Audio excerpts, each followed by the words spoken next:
We're joined on separate international affairs editor Douglas Herbert. Hi, Doug. Now, this guy's gone. How much safer is the region as a result of him being taken out? Well, look, first, it's true that this was definitely you can't minimize the fact that this was a successful operation. This guy was, the operational mastermind. He was responsible for some of the most horrific attacks in that region, the Three Borders region.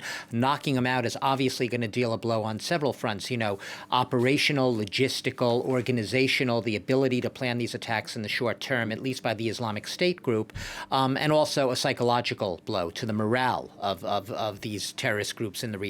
But it does leave al-Qaeda's branch still standing, perhaps more prominent than ever now in the region, and a whole group of other jihadists who have now been moving south in search of money and recruits as they've been flushed from the northern region of Mali by the French Barkhane operation. But look, in a broader context, James, and we could say this about any number of Western interventions in these zones, including the U.S. intervention in Afghanistan.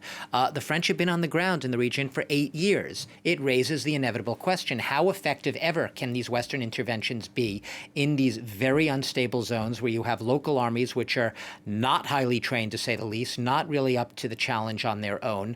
Can any amount of Western, air power, Western boots on the ground really solve the problem? Yes, France has reduced the so-called jihadist threat. Yes, this strike against this top jihadist in the region, it's nothing to sneeze at. It is definitely a successful operation, but it leaves the question of there's still a jihadist threat. They're proliferating in the region. They still have fertile ground in which to recruit and gain foot soldiers and followers. Why? Because you have very weak governments in the region. You have a lot of recent coups d'etats in the region. You have a lot of political instability. And until you have that will among the regional leaders and the operational ability among the regional armies, that threat's going to remain.